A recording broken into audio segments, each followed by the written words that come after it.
এই ভারত বিভিন্নভাবে এই উপজাতিদেরকে আর উপজাতিদেরকে উস্কানি দিয়ে তারা আজকে আদিবাসী দাবি করে, অথচ এই উপজাতিরা ভারতের মার্কে বাংলাদেশে আসছে পালাইয়া, মিয়ানমারের মার্কে বাংলাদেশে পালিয়ে আসছে।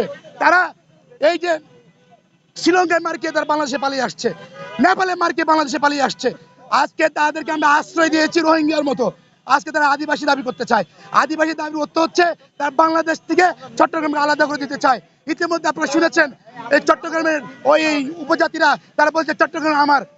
আরে তোমরা চট্টগ্রামে আশ্রয় দিয়েছে, তোমাদের উপজাতি তো তোমরা নিজেদেরকে পালিয়েছো, তোমরা পালিয়ে আসছো, আমরা আশ্রয় দিয়েছি। আপনারা জানেন এই উপজাতিরা বিভিন্নভাবে বাংলার জনগণের উপরে, বাংলাদেশের ব্যবসায়ীদের উপরে, যে সমস্ত বাঙালিরা এই পাহাড়ে থাকে বাঙালিদের উপরে বিভিন্নভাবে নির্যাতন করে। একটা ডিম বিক্রি করলে তাদেরকে ট্যাক্স দিতে হয়, আমরা পর্যটন শিল্পে ওখানে গেলে তাদেরকে ট্যাক্স দিতে হয়, এবং বিভিন্নভাবে আমরা যদি একটা কলাও কিনে খাই এই কলার উপরে ট্যাক্স দিতে হয়। কোনো পর্যটন শিল্পে একটা গাড়ি নিয়ে গেলে, একটা রিক্সা নিয়ে গেলে, একটা গাড়ি নিয়ে গেলে তাদেরকে ট্যাক্স দিতে হয় এই উপজাতিদেরকে। এই উপজাতি সন্ত্রাসীরা শান্তি চুক্তির নামে এই পাহাড় থেকে 238টা সেনা ক্যাম্পাস সরিয়ে দিয়েছে এই উপজাতি সন্ত্রাসীরা। এই উপজাতি সন্ত্রাসীদের কাছে আমাদের বাঙালি ভাইরা নিরাপদ নয়, এখনো নিরাপদ নয়। এখনো 2024 সালের স্বাধীনতার পরেও তারা আমার বাঙালি ভাইয়ের উপরে নির্যাতন চালাচ্ছে, আমাদের বাঙালি মুসলমানকে শহীদ করে যাচ্ছে। আমি বলি তার সাহস কি করে পায়?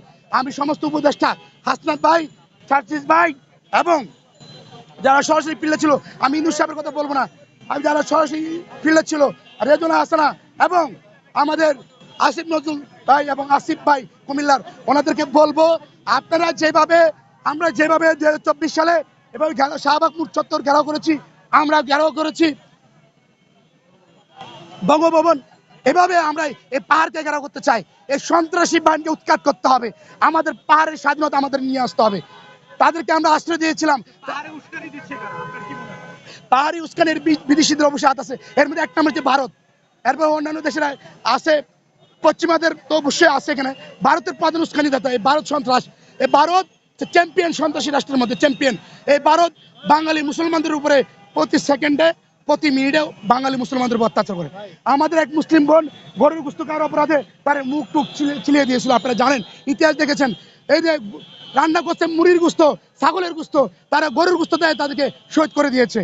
এগুলো ভারতের বন্ধু থেকে আমাদের বন্ধ হবে। ভারতের সমস্ত পণ্য রপ্তানি বন্ধ করে দিতে হবে, ভারতের সমস্ত পণ্য আমদানি বন্ধ করে দিতে হবে, ভারতের সমস্ত চ্যানেলগুলো বন্ধ করে দিতে হবে।